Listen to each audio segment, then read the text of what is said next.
Hi friends, welcome to PSC beginners. അപ്പോൾ നമ്മുടെ ഇന്നത്തെ ക്ലാസ് കേരള ജോഗ്രഫിയെക്കുറിച്ചിട്ടുള്ള അടിസ്ഥാന വിവരങ്ങളാണ്. നമ്മൾ ഇതിന് മുന്നേ 2 ക്ലാസ് ചെയ്തു. ഒന്ന് വേൾഡ് ജോഗ്രഫി, രണ്ടാമത് ഇന്ത്യൻ ജോഗ്രഫി, അടുത്തത് കേരള ജോഗ്രഫിയാണ്. അപ്പോൾ ഞാൻ വിചാരിച്ചു എന്തായാലും ക്ലാസ് എടുക്കുകയാണല്ലോ, അപ്പോൾ അതിൻ്റെ ഒപ്പം തന്നെ ഈ ഭാഗങ്ങൾ SCERTയിലെ ഏത് ബുക്കിലാണോ, ഏത് പാഠത്താണോ, ഏത് ക്ലാസ്സിലാണോ വരുന്നത് അതും കൂടി ഉൾപ്പെടുത്തിക്കൊണ്ട് നമുക്ക് ക്ലാസ്സിലേക്ക് പോവാം. അപ്പോൾ നമുക്ക് ആ ബുക്ക് കവർ ചെയ്ത പോലെ ആവും, നമ്മൾ പഠിച്ച പോലെ എക്സ്ട്രാ പോയിന്റ്സ് നമുക്ക് പഠിച്ച പോലെ ആവും. അപ്പോൾ നമുക്ക് ക്ലാസ്സിലേക്ക് കടക്കാം. ഇതാണ് 5ാം ക്ലാസ്സിലെ കേരളക്കരയിൽ എന്ന് പറയുന്ന പാഠത്തിന്റെ ആദ്യ പേജ്. ഞാനൊന്ന് വായിക്കാം. പ്രകൃതി സൗന്ദര്യത്താൽ അനുഗ്രഹീതമായ നാടാണ് കേരളം. കുന്നുകളും നദികളും കായലുകളും കടൽ തീരവും വൈവിധ്യമാർന്ന സസ്യ ജന്തുജാലങ്ങളും മിതമായ കാലാവസ്ഥയും കേരളത്തിന്റെ സവിശേഷതയാണ്.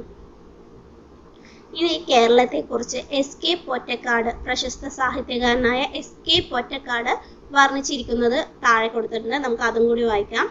കേരളമേ നിന്റെ ഓമന പേർ കേൾക്കെ, കോൾമയിൽ കൊള്ളുന്നുള്ളമെന്നും നീരാളി പച്ച വിരിച്ച വയലുകൾ, നീളെ കിടക്കുമുൾ നാടുകളും, വാരിളം പുല്ലണി കുന്നിൻ പുറങ്ങളും, നേരറ്റ നീരലർ പൊയ്കകളും, പൂത്തിരി കത്തിച്ച പാതിരാവും, പിന്നെ പൂത്തിരു വാതിര പൂനിലാവും. ഇതാണ് പ്രശസ്ത സാഹിത്യകാരനായ SK പൊറ്റക്കാട് കേരളത്തെ കുറിച്ച് വർണ്ണിച്ചിരിക്കുന്നത്. ഓക്കെ, നമുക്കിനി ബാക്കി ഭാഗങ്ങളിലേക്ക് പോവാം. ഇതാണ് നമ്മുടെ കേരളത്തിന്റെ ഭൂപടമാണ് ഇവിടെ തന്നിട്ടുള്ളത്. നമ്മുടെ കേരളത്തിൽ എത്ര ജില്ലകളാണുള്ളത്? 14 ജില്ലകളാണുള്ളത് അല്ലേ. വടക്ക് കാസർഗോഡും തെക്ക് തിരുവനന്തപുരമാണ് പറഞ്ഞിരിക്കുന്നത്. അപ്പോൾ ഞാനത് വായിക്കാം. തിരുവനന്തപുരം, കൊല്ലം, പത്തനംതിട്ട, ആലപ്പുഴ, കോട്ടയം, ഇടുക്കി, എറണാകുളം, തൃശ്ശൂർ, പാലക്കാട്, മലപ്പുറം, കോഴിക്കോട്, വയനാട്, കണ്ണൂർ, കാസർഗോഡ് എന്നിങ്ങനെയാണ് നമ്മുടെ കേരളത്തിന്റെ ജില്ലകൾ. ഓക്കെ, അപ്പോൾ നമുക്ക് ഇനി ഇതിന്റെ വടക്ക് തെക്ക് കിഴക്ക് പടിഞ്ഞാറൊക്കെ എന്തൊക്കെയുള്ളത് ഞാൻ പറയാം. ആദ്യം നമുക്ക് ഈ ടെക്സ്റ്റ് കഴിഞ്ഞതിന് ശേഷം അത് പറയാം.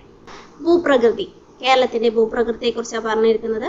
പടിഞ്ഞാറ് അറബിക്കടലിനോട് ചേർന്ന മണൽ നിറഞ്ഞ പ്രദേശങ്ങളിൽ തുടങ്ങി, പടിഞ്ഞാറ് എന്താണ്? അറബിക്കടലിനോട് ചേർന്ന മണൽ നിറഞ്ഞ പ്രദേശങ്ങളിൽ തുടങ്ങി കുന്നുകളും താഴ്വരകളും കടന്ന് കിഴക്കൻ അതിർത്തിയിൽ എത്തുമ്പോഴേക്കും കുതിച്ചു പാഞ്ഞൊഴുകുന്ന കാട്ടാറുകളും ഉയരം കൂടിയ കൊടുമുടികളും ഉൾക്കൊള്ളുന്ന വൈവിധ്യമാർന്ന ഭൂപ്രകൃതിയാണ് നമ്മുടെ കൊച്ചു കേരളത്തിനുള്ളത്.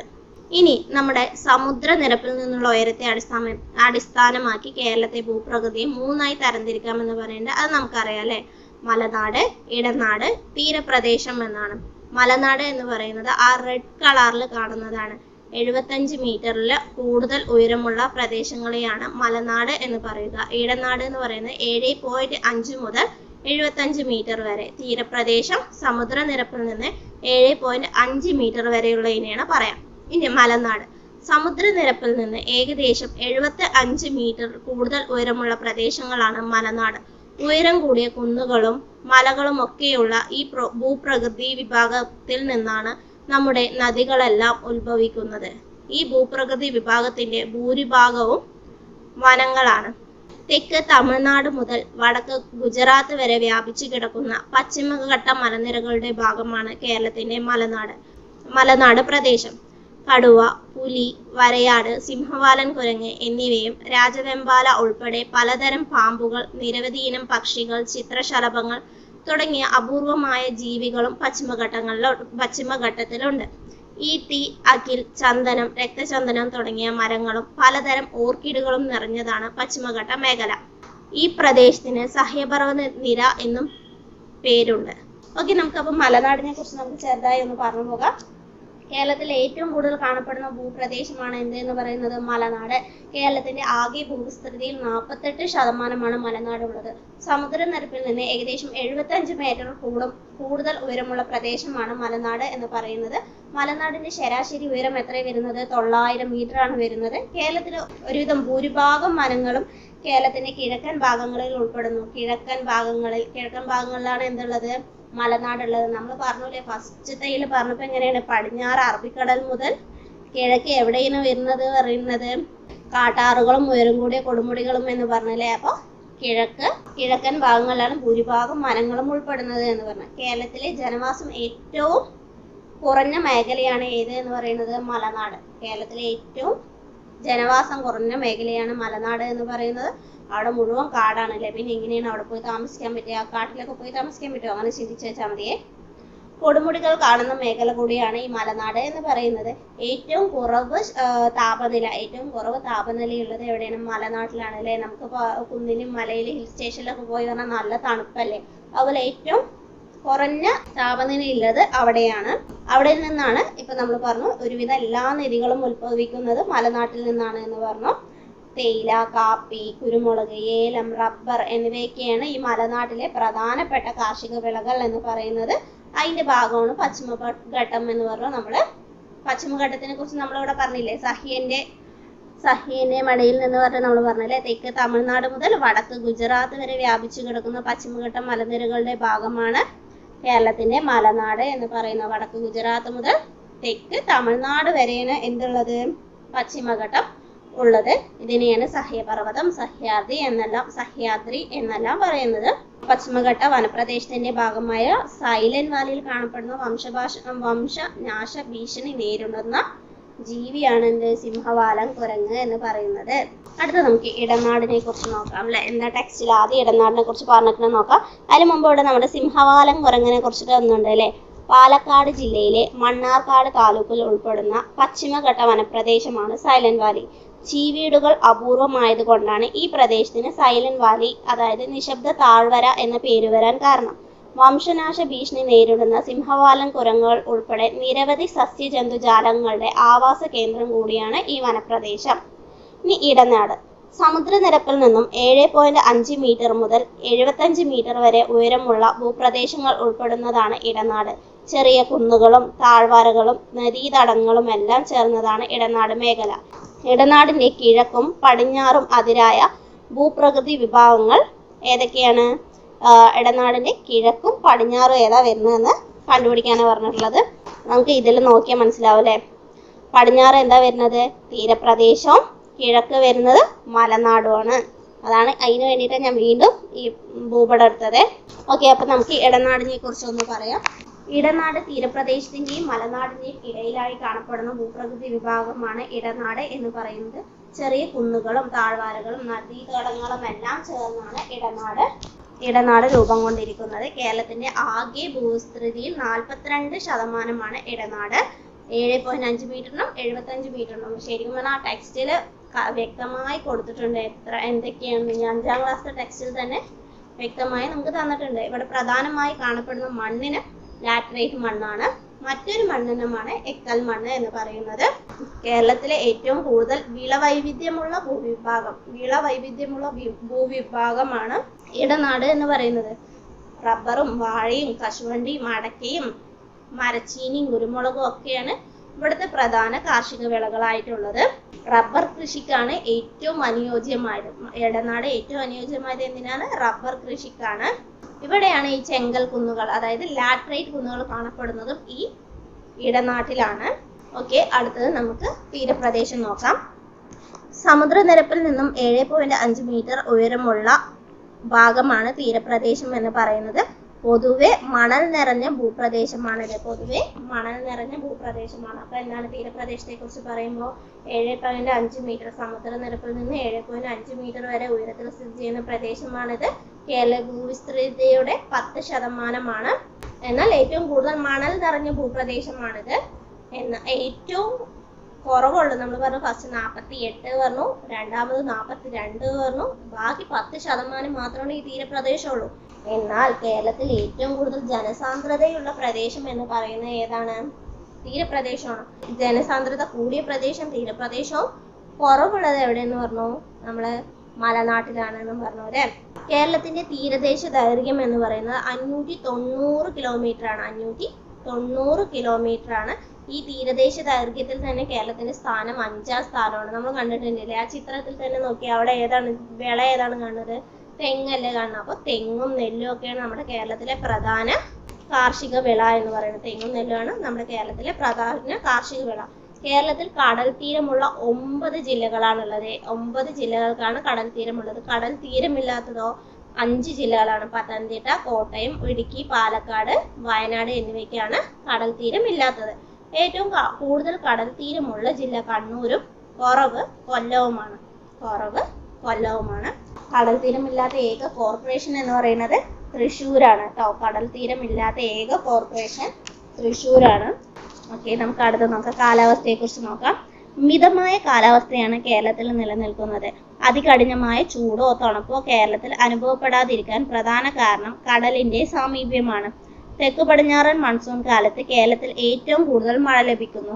ജൂൺ മാസത്തിൽ തുടങ്ങുന്ന ഈ മഴക്കാലം ഇടവപ്പാതി കാലവർഷം എന്നിങ്ങനെ അറിയുന്നു. അപ്പൊ ഇടവപ്പാതി കാലവർഷം എന്നറിയപ്പെടുന്ന എന്താണ്?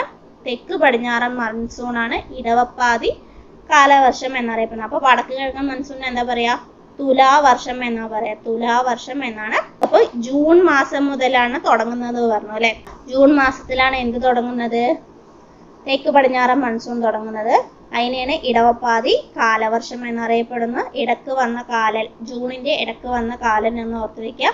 വടക്ക് കിഴക്കൻ മൺസൂൺ എന്ന് തുടങ്ങുന്നത് എപ്പോഴാണ്? അപ്പോൾ ഒക്ടോബർ നവംബർ മാസങ്ങളിലാണ്. ഒക്ടോബർ നവംബർ മാസങ്ങളിലായിട്ടാണ് എന്ത് കാണപ്പെടുന്നത്? വടക്ക് കിഴക്കൻ മൺസൂൺ കാണപ്പെടുന്നത്. തുലാവർഷം എന്നറിയപ്പെടുന്നു. അതുപോലെ തെക്ക് പടിഞ്ഞാറൻ മൺസൂൺ കാലവർഷം ഇടവപ്പാതി എന്നറിയപ്പെടുന്നു.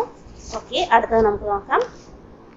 നദികൾ. പശ്ചിമഘട്ടത്തിൽ നിന്ന് ഉത്ഭവിച്ച് കേരളത്തിലൂടെ ഒഴുകുന്ന 44 നദികളുണ്ട്. ഇവയിൽ കബനി, ഭവാനി, പാമ്പാർ എന്നീ നദികൾ കിഴക്കോട്ടാണ് ഒഴുകുന്നത്. അപ്പോൾ നമുക്ക് ഇതിൽ നിന്ന് ഇത് മാത്രമാണ്. അതിനുശേഷം ഞാൻ നോട്ട്സ് ഇതിന്റെ ബാക്കിൽ വേറെ പറഞ്ഞു പോകുന്നുണ്ട്. ഫസ്റ്റ് നമുക്ക് ടെക്സ്റ്റ് വായിക്കാനായിട്ടാണ് ഇത് വായിക്കുന്നത്. പുനർജനി. 1/4 നൂറ്റാണ്ട് മുൻപ് വറ്റിവരണ്ടു പോയ അട്ടപ്പാടിയിലെ കൊടുങ്ങരപ്പള്ളം പുഴ അതിന്റെ ഒഴുക്ക് വീണ്ടെടുത്തുകൊണ്ടിരിക്കുന്നു. തമിഴ്നാട് അതിർത്തിയിൽ പെരുമാൾമുടിയിൽ നിന്ന് ഉത്ഭവിച്ച് ഭവാനി പുഴയിൽ എത്തിച്ചേരുന്ന പുഴയാണ് കൊടുങ്ങരപ്പള്ളം പുഴ. വനനശീകരണമാണ് പുഴയുടെ നാശത്തിന് വഴിതെളിയിച്ചത്. മഴക്കുഴികൾ, തടയണ എന്നിവയുടെ നിർമ്മാണം, കാട് വെച്ച് പിടിപ്പിക്കൽ തുടങ്ങിയ പ്രവർത്തനങ്ങൾ മൂലം പുഴ നീരൊഴുക്ക് വീണ്ടെടുത്തു അട്ടപ്പാടി പ്രദേശത്തു കൂടി വീണ്ടും ഒഴുകിക്കൊണ്ടിരിക്കുന്നു. ഇനി എന്താണ് കായലുകൾ? കടലിനോട് ചേർന്ന് കാണപ്പെടുന്ന വലിയ ജലാശയങ്ങളാണ് കായലുകൾ. ആലപ്പുഴ, കോട്ടയം, എറണാകുളം ജില്ലകളിലായി വ്യാപിച്ചു കിടക്കുന്ന വേമ്പനാട്ട് കായലാണ് കേരളത്തിലെ ഏറ്റവും വലിയ കായൽ. ഇനി കൃഷിയെ കുറിച്ച് നോക്കാം. കേരളം ഒരു കാർഷിക പ്രാധാന്യമുള്ള സംസ്ഥാനമാണ്. വളക്കൂറുള്ള മണ്ണിനും ധാരാളമായി ലഭിക്കുന്ന മഴയും കേരളത്തിൽ കൃഷിക്ക് അനുകൂലമായ സാഹചര്യം ഒരുക്കുന്നു. തീരപ്രദേശങ്ങളിൽ തെങ്ങ്, നെല്ല്, ഇത് നാം നേരത്തെ പറഞ്ഞു, തുടങ്ങിയ വിളകളാണ് മുഖ്യമായും കൃഷി ചെയ്യുന്നത്. ഇവിടുത്തെ കായലുകൾ മത്സ്യകൃഷിക്ക് വ്യാപകമായി ഉപയോഗിക്കുന്നു. എന്നാൽ ഇടനാട്ടിലെത്തുമ്പോഴേക്കും വൈവിധ്യമാർന്ന വിളകൾ കൃഷി ചെയ്യുന്നതിനായി കാണാം.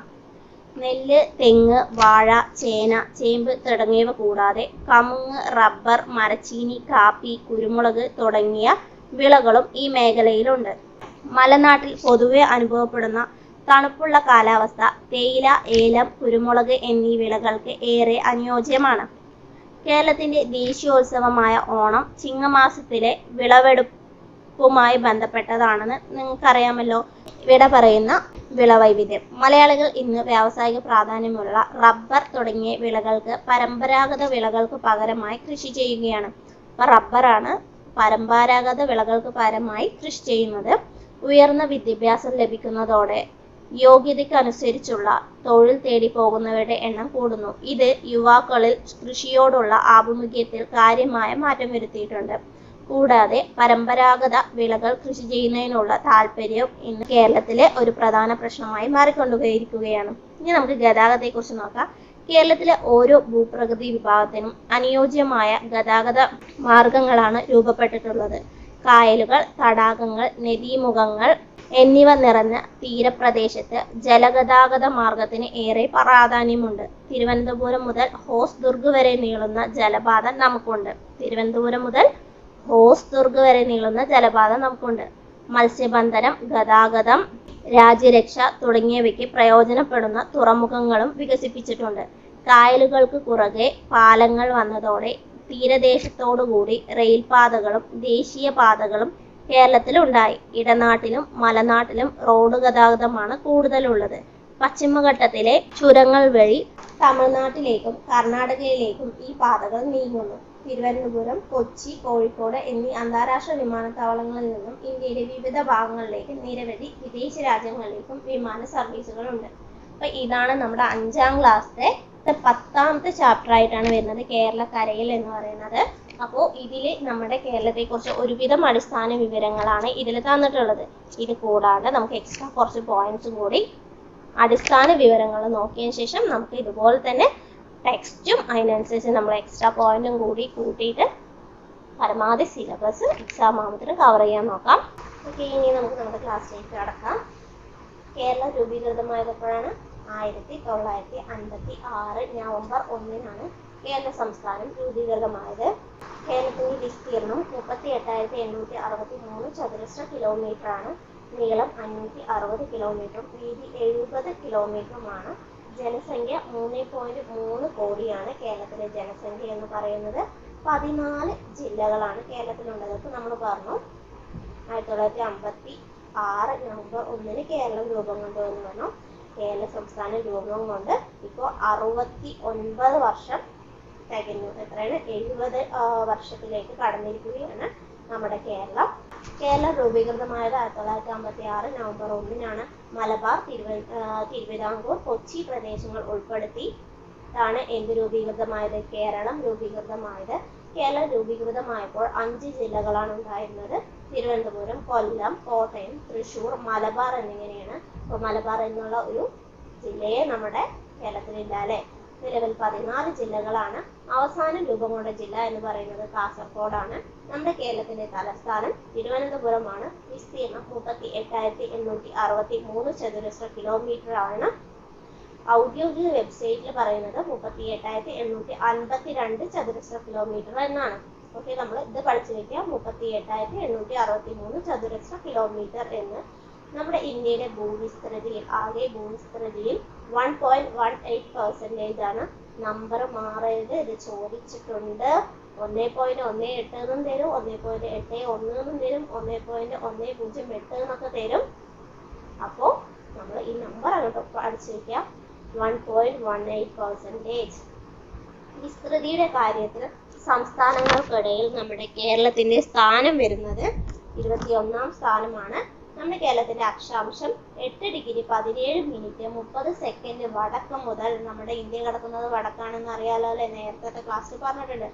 അക്ഷാംശം 8 ഡിഗ്രി 17 മിനിറ്റ് 30 സെക്കൻഡ് വടക്ക് മുതൽ 12 ഡിഗ്രി 47 മിനിറ്റ് 40 സെക്കൻഡ് വടക്ക് വരെയാണ് നമ്മുടെ കേരളത്തിന്റെ അക്ഷാംശ സ്ഥാനം.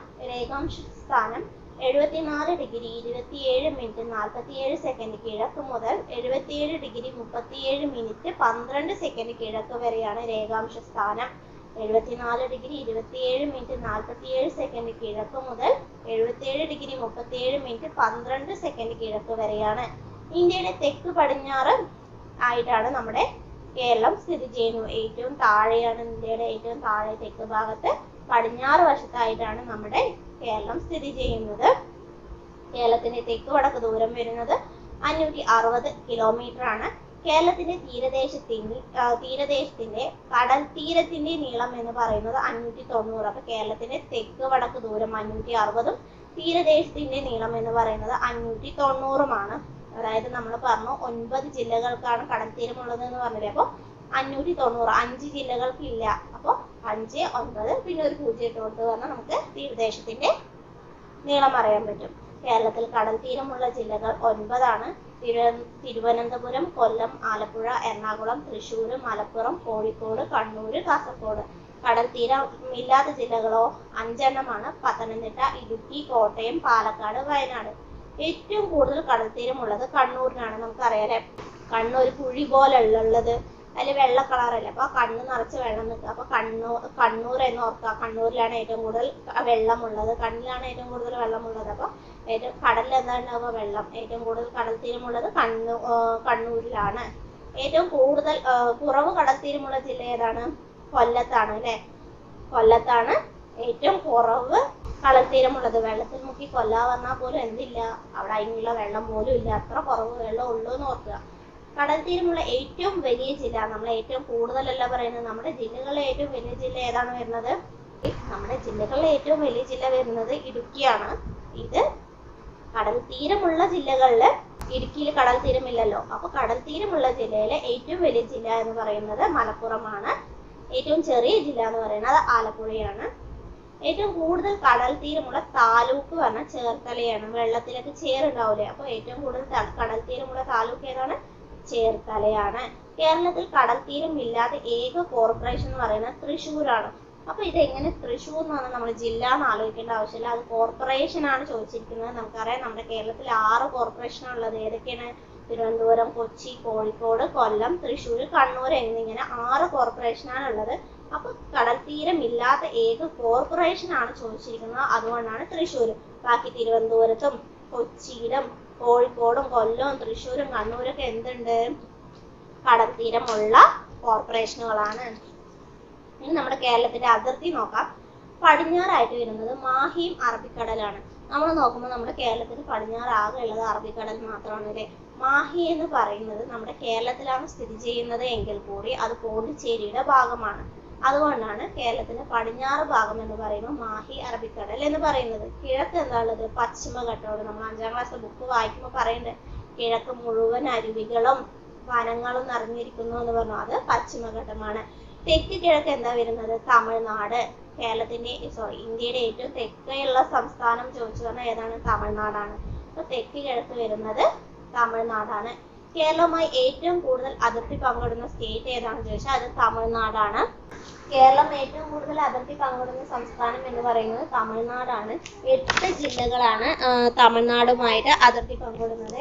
ഏതൊക്കെയാണ് നോക്കാം. തിരുവനന്തപുരം, കൊല്ലം, പത്തനംതിട്ട, ഇടുക്കി, തൃശ്ശൂർ, പാലക്കാട്, മലപ്പുറം, വയനാട് എന്നിവയാണവ.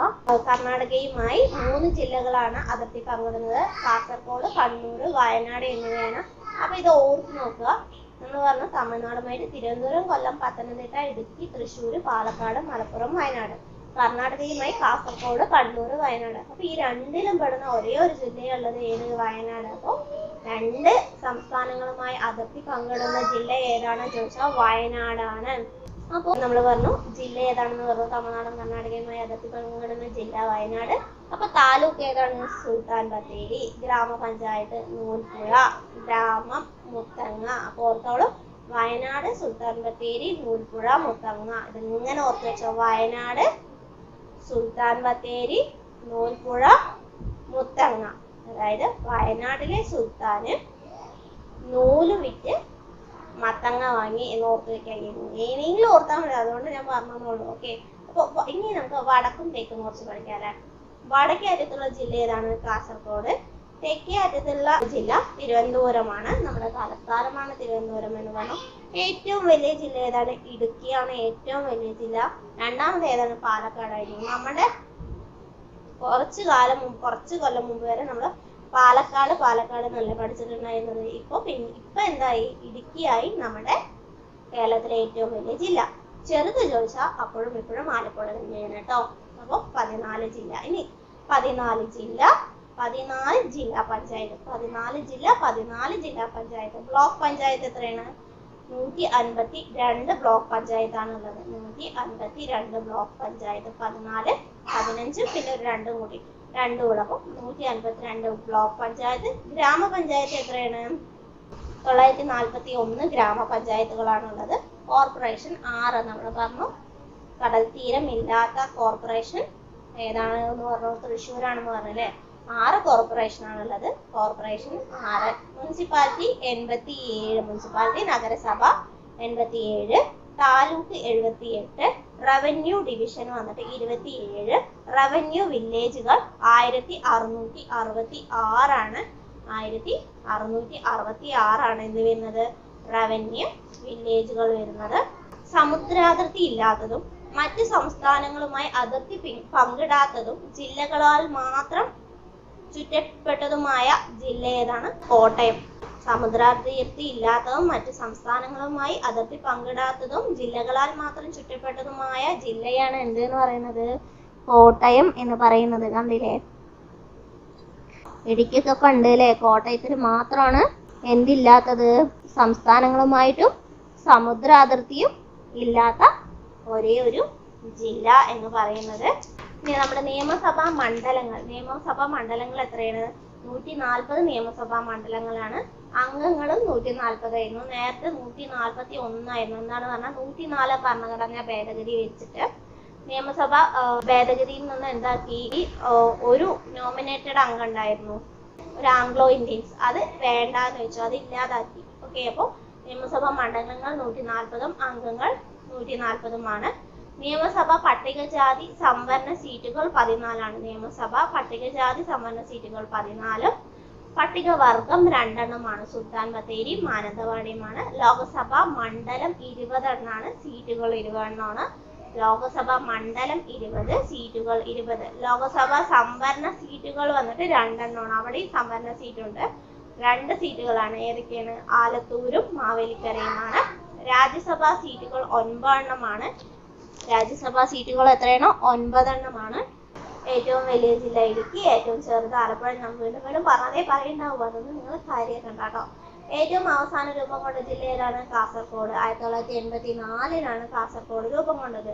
ഏറ്റവും വിസ്തീർണം കൂടിയ മുനിസിപ്പാലിറ്റി ഏതാണ്? തിരുവനന്തപുരം. ഏറ്റവും വിസ്തീർണം കൂടിയ മുനിസിപ്പാലിറ്റി ഏതാണെന്നാണ് ചോദിച്ചിരിക്കുന്നത്. ഏറ്റവും വിസ്തീർണം കൂടിയ മുനിസിപ്പാലിറ്റിയാണ് ചോദിച്ചിരിക്കുന്നത്. നമ്മൾ പറഞ്ഞു 87 മുനിസിപ്പാലിറ്റികളാണ് ഉള്ളത് നഗരസഭ. 87 നഗരസഭ അല്ലെങ്കിൽ മുനിസിപ്പാലിറ്റികളാണ് ഉള്ളത് പറഞ്ഞാൽ അതിൽ ഏറ്റവും വിസ്തീർണം കൂടിയതാണ് തിരുവനന്തപുരം.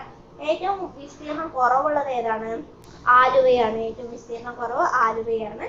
ഏറ്റവും വലിയ താലൂക്ക് ഏറനാടാണ്. ഏറ്റവും വലിയ താലൂക്ക് ഏറനാട്, മലപ്പുറത്തെ ഏറനാടാണ്. ചെറുത് കൊല്ലത്തിലെ കുന്നത്തൂരാണ്. ഏറ്റവും കൂടുതൽ താലൂക്കുകൾ ഉള്ളത് വന്നിട്ട് 3 ജില്ലയ്ക്കാണ്, മലപ്പുറം, എറണാകുളം, തൃശ്ശൂർ. 7 താലൂക്കുകളാണ് മലപ്പുറത്തിനും എറണാകുളത്തിനും തൃശ്ശൂരിനും ഉള്ളത്. ഏറ്റവും കുറവ് താലൂക്ക് ഉള്ളത് വയനാട്ടിലാണ്. ഏറ്റവും കൂടുതൽ ഗ്രാമപഞ്ചായത്ത് വന്നിട്ട് മലപ്പുറത്താണുള്ളത്. 94 ഗ്രാമപഞ്ചായത്താണ്. എത്ര ഗ്രാമപഞ്ചായത്താണ്? 94 ഗ്രാമപഞ്ചായത്താണ്. ഏറ്റവും കുറവുള്ളത് വയനാട്ടിലാണ്, 23. അപ്പോൾ താലൂക്ക് കുറവും അതുപോലെ ഗ്രാമപഞ്ചായത്ത് കുറവുള്ളത് ആർക്കാണ്? വയനാട്ടിനാണ്. ജനസംഖ്യ അടിസ്ഥാനത്തിൽ കേരളത്തില് 13 സ്ഥാനമുള്ളത്. എത്ര സ്ഥാനമാണ്? 13 സ്ഥാനമാണ്. ജനസാന്ദ്രത എന്ന് പറയുന്നത് 860 സ്ക്വയർ കിലോമീറ്റർ ആണ്. സ്ത്രീ പുരുഷ അനുപാതം എത്ര വരുന്നത്? 1084 1000 എന്ന അളവിലാണ്. ഏറ്റവും കൂടുതലുള്ളത് കേരളത്തിലാണ്. സ്ത്രീ പുരുഷ അനുപാതം ഏറ്റവും കൂടുതൽ ഇന്ത്യയിൽ, സ്ത്രീ പുരുഷ അനുപാതം ഏറ്റവും കൂടുതൽ കേരളത്തിലാണ്. കേരളത്തിൽ എവിടെയാണ് കൂടുതൽ എന്ന് ചോദിച്ചാൽ കണ്ണൂരാണ്. കുറവ് ഇടുക്കിയാണ്. അപ്പൊ സ്ത്രീ പുരുഷ അനുപാതം കൂടുതൽ കണ്ണൂരും കുറവ് ഇടുക്കിയുമാണ്. കുട്ടികളുടെ ലിംഗാനുപാതം എന്ന് പറയുന്നത് 964 വരുന്നത്. ജനസംഖ്യ കൂടുതലുള്ളത് മലപ്പുറത്താണ്. ജനസംഖ്യ കൂടുതൽ എവിടെയാണ്? മലപ്പുറത്താണ്. നമ്മൾക്ക് അറിയാലേ, മലപ്പുറത്താണ് ജനസംഖ്യ കൂടുതൽ. കുറവുള്ളത് വയനാടാണ്. നമ്മൾ മലപ്പുറത്തിൽ വേറൊരു കാര്യം കൂടി പറഞ്ഞത്. എന്താ പറഞ്ഞത്? കടൽത്തീരമുള്ള ഏറ്റവും വലിയ ജില്ല ഏതാണ്? കടൽത്തീരമുള്ള ഏറ്റവും വലിയ ജില്ല ഏതാണെന്ന് പറഞ്ഞാൽ അത് മലപ്പുറമാണ്. അപ്പോൾ അതുപോലെ വേറെ എന്താ പറഞ്ഞത്? ഏറ്റവും വലിയ താലൂക്ക് എവിടെയാണെന്നാണ് പറഞ്ഞത്? ഏറനാട് എവിടെയാണ്? അതും മലപ്പുറത്താണെന്ന് പറഞ്ഞു അല്ലെ. നമ്മള് ഈ ഹിസ്റ്ററിയിൽ ഈ ഏറനാട് വെള്ളനാടൊക്കെ പഠിക്കണ്ടേ അല്ലേ? അത് ഏതാണ് നിങ്ങൾക്ക് അറിയാമെന്ന് പറഞ്ഞാൽ ഒന്ന് കമന്റ് ചെയ്യണേ. അത് എന്തുമായി ബന്ധപ്പെട്ടതാണ് എന്ന് പറഞ്ഞാൽ. ഓക്കെ, അതുപോലെ ഏറ്റവും കൂടുതൽ താലൂക്ക് ഉള്ളത് എവിടെയാണ്? മലപ്പുറത്താണ്. നമ്മൾ ഇനി ഓരോ ജില്ലകളുടെ പറയുമ്പോൾ അത് എക്സ്ട്രാ പറയുന്നതായിരിക്കും. ഇപ്പൊ നമ്മൾ പറഞ്ഞു പോകുമ്പോൾ അതിനെ പറഞ്ഞോളൂ. ഏറ്റവും കൂടുതൽ താലൂക്ക് ഉള്ളത്, ജനസംഖ്യ കൂടുതലുള്ള താലൂക്ക് ഏതാണ്? ജനസംഖ്യ കൂടുതലുള്ള താലൂക്ക് വന്നിട്ട് കോഴിക്കോടാണ്. ജനസംഖ്യ കൂടുതലുള്ള താലൂക്ക് കോഴിക്കോട്. കുറവുള്ള താലൂക്ക് വന്നിട്ട് മല്ലപ്പള്ളിയാണ്. ഏറ്റവും കുറവുള്ള താലൂക്ക് മല്ലപ്പള്ളിയാണ്. ജനസംഖ്യ കൂടുതലുള്ള വില്ലേജ് കണ്ണൻദേവൻ ഹിൽസ് ആണ്. ഇടുക്കിയിലെ കണ്ണൻദേവൻ ഹിൽസ് ആണ് ജനസംഖ്യ കൂടുതലുള്ള വില്ലേജ്. കുറവുള്ള വില്ലേജ് മ്ലാപ്പാറയാണ്, അതും ഇടുക്കിയാണ്. ഇനിയിപ്പോ ശതമാനാടിസ്ഥാനത്തിൽ ജനസംഖ്യ കൂടുതൽ എവിടെയാണ്, അല്ലെങ്കിൽ ജനസംഖ്യ കൂടുതലുള്ള നഗരവാസികൾ കൂടുതൽ എവിടെയാണെന്ന് ചോദിച്ചാൽ എറണാകുളത്തും, നഗരവാസികൾ കുറവ് വയനാടുമാണ്. നഗരവാസികൾ കൂടുതൽ എറണാകുളവും കുറവ് വയനാടുമാണ്. ജനസംഖ്യ വളർച്ചാ നിരക്ക് ഏറ്റവും കൂടുതലുള്ള ജില്ല മലപ്പുറം തന്നെയാണ്. മലപ്പുറത്താണ് ഏറ്റവും കൂടുതൽ ജനങ്ങളുള്ളത്, ജനസംഖ്യ ഉള്ളത്. അവിടെ തന്നെയാണ് ജനസംഖ്യ വളർച്ചയുള്ളത്. കുറവുള്ളത് പത്തനംതിട്ടയിലാണ്. ജനസംഖ്യ വളർച്ചാ നിരക്ക് കുറവുള്ളത് എവിടെയാണ്? പത്തനംതിട്ടയിലാണ്. നമ്മൾ ജനസംഖ്യ കുറവുള്ളത് വയനാടാണെന്ന് പറഞ്ഞത്, പക്ഷെ നിരക്ക് കുറവുള്ളത് പത്തനംതിട്ടയിലാണ്. ജനസാന്ദ്രത കൂടുതൽ തിരുവനന്തപുരത്താണ്. ജനസാന്ദ്രത എവിടെ കൂടുതലുള്ളത്? തിരുവനന്തപുരത്താണ്. കുറവുള്ളത് ഇടുക്കിയിലാണ്. പട്ടികവർഗക്കാർ കൂടുതലുള്ളത് വയനാട്. പട്ടികവർഗ നിരക്ക് കൂടുതലുള്ളത് വയനാടാണ്. കുറവുള്ളത് ആലപ്പുഴയാണ്. ഇനി പട്ടികജാതിക്കാർ കൂടുതലുള്ളത് എവിടെയാണ്? പട്ടികജാതിക്കാർ കൂടുതലുള്ളത് പാലക്കാടും കുറവുള്ളത് വയനാടുമാണ്. പട്ടികവർഗക്കാർ കൂടുതലുള്ളത് വയനാടും കുറവുള്ളത് ആലപ്പുഴയുമാണ്. പട്ടികവർഗ നിരക്ക് കൂടുതലുള്ളത് വയനാടും കുറവുള്ളത് ആലപ്പുഴയുമാണ്. പട്ടികജാതിക്കാർ കൂടുതലുള്ളത് പാലക്കാടും കുറവുള്ളത് വയനാടുമാണ്. പട്ടികജാതിക്കാരുടെ നിരക്ക് കൂടുതലുള്ളത് പാലക്കാടും കുറവുള്ളത് കണ്ണൂരുമാണ്. ഇനി ഇന്ത്യയിലെ ആദ്യ സാക്ഷരത നഗരം എന്നറിയപ്പെടുന്ന ഏതാണ്? കോട്ടയമാണ്. കേരളത്തിലെ ഉയരം കൂടിയ കൊടുമുടി ഏതാണ്? ആനമുടിയാണ്. കേരളത്തിലെ ഏറ്റവും ഉയരം കൂടിയ കൊടുമുടി ആനമുടിയാണ്. പശ്ചിമഘട്ടത്തിലെ ഏറ്റവും വലുതും വീതിയേറിയതുമായ ചുരം ഏതാണ്? പാലക്കാട് ചുരം. പശ്ചിമഘട്ടത്തിലെ ഏറ്റവും വലുതും വീതിയേറിയതുമായ ചുരമാണ് പാലക്കാട് ചുരം. ഏറ്റവും വലിയ പീഠഭൂമി വയനാട് പീഠഭൂമിയാണ്. കേരളത്തിലെ ഏറ്റവും വലിയ പീഠഭൂമി വയനാട് പീഠഭൂമി. ഏറ്റവും കൂടുതൽ ജനസാന്ദ്രതയുള്ള പ്രദേശം എന്ന് പറയുന്നത് തീരപ്രദേശമാണ്. ഇത് നമ്മൾ 5ാം ക്ലാസ് സ്കൂൾ ടെക്സ്റ്റിൽ വായിച്ചിട്ടുണ്ടായിരുന്നു. ഇനി കേരളത്തിൽ 44 നദികളാണുള്ളത്. 41 നദി പടിഞ്ഞാറും 3 നദി കിഴക്കോട്ടേക്കും ഒഴുകുന്നു. ഇതും 5ാം ക്ലാസ് സ്കൂൾ ടെക്സ്റ്റിലുള്ള കാര്യങ്ങളാണ് നമ്മൾ ഈ പറഞ്ഞുകൊണ്ടിരിക്കുന്നത്. നീളം കൂടിയ നദി പെരിയാറാണ്.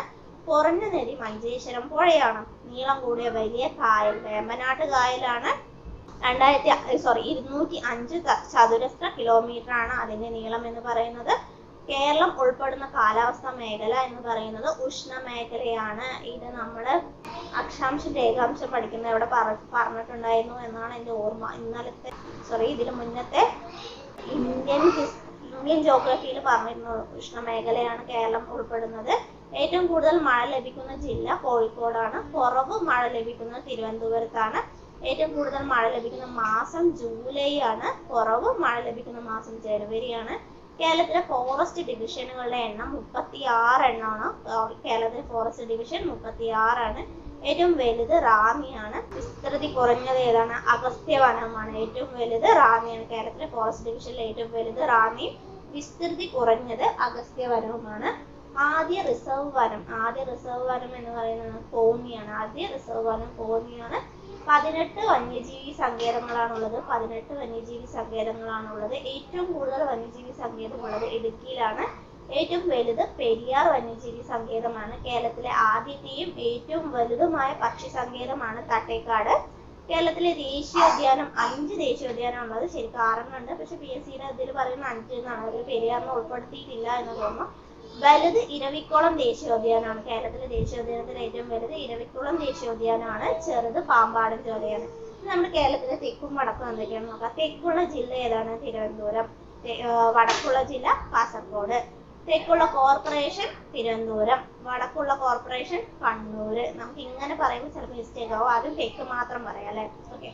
തെക്കുള്ള ജില്ല തിരുവനന്തപുരം. തെക്കുള്ള കോർപ്പറേഷൻ തിരുവനന്തപുരം. തെക്കുള്ള ലോകസഭാ മണ്ഡലം തിരുവനന്തപുരം. തെക്കുള്ള നിയമസഭാ മണ്ഡലം ലോകസഭാ മണ്ഡലം കഴിഞ്ഞു. നിയമസഭാ മണ്ഡലം നെയ്യാറ്റിൻകര. തെക്കുള്ള നിയമസഭാ മണ്ഡലം നെയ്യാറ്റിൻകര. തെക്കുള്ള താലൂക്ക് നെയ്യാറ്റിൻകര. തെക്കുള്ള ഗ്രാമപഞ്ചായത്ത് പാറശാല. കേരളത്തിലെ തെക്കുള്ള ഗ്രാമം കളിക്കാവിള. കേരളത്തിലെ തെക്കുള്ള നദി നെയ്യാറ്. കേരളത്തിലെ തെക്കുള്ള കായൽ വേളി. കേരളത്തിലെ തെക്ക് ഭാഗത്ത് സ്ഥിതി ചെയ്യുന്ന വന്യജീവി സങ്കേതം നെയ്യാർ വന്യജീവി സങ്കേതം. ഇനി കേരളത്തിൽ വടക്ക് ഭാഗത്തുള്ള ജില്ല കാസർഗോഡ്. കേരളത്തിൽ വടക്ക് ഭാഗത്തുള്ള കോർപ്പറേഷൻ കണ്ണൂർ. കേരളത്തിൽ വടക്ക് ഭാഗത്തുള്ള ലോകസഭാ മണ്ഡലം കാസർഗോഡ്. കേരളത്തിൽ വടക്ക് ഭാഗത്തുള്ള നിയമസഭാ മണ്ഡലം മഞ്ചേശ്വരം. അപ്പോൾ അതുവരെ കാസർഗോഡ് കണ്ണൂർ പറഞ്ഞിരുന്നു. കോർപ്പറേഷൻ കണ്ണൂർ പറഞ്ഞു. ഓക്കെ. ലോകസഭ എന്താ പറഞ്ഞത്? ലോകസഭാ മണ്ഡലം കാസർഗോഡ്. നിയമസഭാ മണ്ഡലം ഏതാ വരുന്നത്? മഞ്ചേശ്വരം. വടക്കുള്ള താലൂക്ക് മഞ്ചേശ്വരം. വടക്കുള്ള ഗ്രാമപഞ്ചായത്ത് മഞ്ചേശ്വരമാണ്. കേരളത്തിലെ വടക്കുള്ള ഗ്രാമം തലപ്പാടിയാണ്. കേരളത്തിൽ വടക്കുള്ള നദി ഏതാണ്? ഏറ്റവും വടക്കുള്ള നദി മഞ്ചേശ്വരമാണ്. കേരളത്തിൽ വടക്ക് സ്ഥിതി ചെയ്യുന്ന കായൽ ഉപ്പളക്കായലാണ്. കേരളത്തിൽ വടക്ക് സ്ഥിതി ചെയ്യുന്ന വന്യജീവി സങ്കേതം ആറളം വന്യജീവി സങ്കേതമാണ്. കേരളത്തിലെ ഔദ്യോഗിക വൃക്ഷം ഏതാണ്? തെങ്ങ്. ഔദ്യോഗിക പക്ഷി മലമുഴക്കി വേഴാമ്പൽ. കേരളത്തിലെ ഔദ്യോഗിക മൃഗം ആന. കേരളത്തിലെ ഔദ്യോഗിക മത്സ്യം കരിമീൻ. കേരളത്തിലെ ഔദ്യോഗിക പുഷ്പം കണിക്കൊന്ന. കേരളത്തിലെ ഔദ്യോഗിക ഫലം ചക്ക. കേരളത്തിലെ ഔദ്യോഗിക പാനീയം ഇളനീർ. കേരളത്തിലെ ഔദ്യോഗിക ചിത്രശലഭം ബുദ്ധമയൂരി. കേരളത്തിലെ ഔദ്യോഗിക തവള പാതാള തവള. കേരളത്തിലെ ഔദ്യോഗിക മുദ്ര അശോക സ്തംഭത്തിൽ ഇരുവശത്തുമായി നിൽക്കുന്ന ആനകളാണ് കേരളത്തിലെ ഔദ്യോഗിക മുദ്ര. കേരളത്തിലെ ആദ്യ മുഖ്യമന്ത്രി ആരാണ്? EMS നമ്പൂതിരിപ്പാട്. ആദ്യ പ്രതിപക്ഷ നേതാവ് PT ചാക്കോ. കേരളത്തിലെ ആദ്യത്തെ സ്പീക്കർ R ശങ്കരനാരായണൻ തമ്പി. കേരളത്തിലെ ആദ്യത്തെ മന്ത്രിസഭയുടെ എണ്ണം എന്ന് പറയുന്നത് 11. കേരളത്തിലെ ആദ്യ വനിതാ മന്ത്രി KR ഗൗരിയമ്മ. കേരളത്തിലെ ആദ്യത്തെ മന്ത്രിസഭ നിലവിൽ വന്നത് 1957 ഏപ്രിൽ 5-ന്. ഓക്കെ, നമ്മൾ അടിസ്ഥാന വിവരങ്ങൾ എന്ന് പറഞ്ഞിട്ട് എല്ലാ ഭാഗത്തു നിന്നും കുറച്ച് വിവരങ്ങൾ തന്നിട്ടുണ്ട്. ഇനി ഇതിൻ്റെതെല്ലാം തന്നെ ഒരു വലിയ വലിയ ക്ലാസ്സുകൾ, വ്യക്തമായ ക്ലാസ്സുകൾ ഉണ്ടായിരിക്കുന്നതായിരിക്കാം. അപ്പോൾ നമ്മൾ ആദ്യം ഇതിൽ നമ്മൾ 5ാം ക്ലാസ്സിലെ പാഠപുസ്തകത്തെ ആ ചാപ്റ്ററും ഉൾപ്പെടുത്തിയിട്ടുണ്ട്. അതുപോലെ തന്നെ എക്സ്ട്രാ ഒരുപാട് കാര്യങ്ങൾ ഉൾപ്പെടുത്തിയിട്ടുള്ള ക്ലാസ് ആയിരുന്നു ഇന്നത്തെ ക്ലാസ് എന്ന് പറയുന്നത്. ഓക്കെ, ഇതേപോലെ ഇനിയും അടുത്ത ക്ലാസ്സുമായിട്ട് അതിൻ്റെ കൂടെ തന്നെ ടെക്സ്റ്റ് ബുക്ക് സീരീസ് ആയിട്ട് നമ്മൾ വരുന്നതായിരിക്കാം. ഇഷ്ടപ്പെട്ടാൽ ലൈക്ക് ചെയ്യുക, സബ്സ്ക്രൈബ് ചെയ്യുക. വീണ്ടും പുതിയൊരു ക്ലാസ്സുമായി കാണുന്നതായിരിക്കും. ബൈ.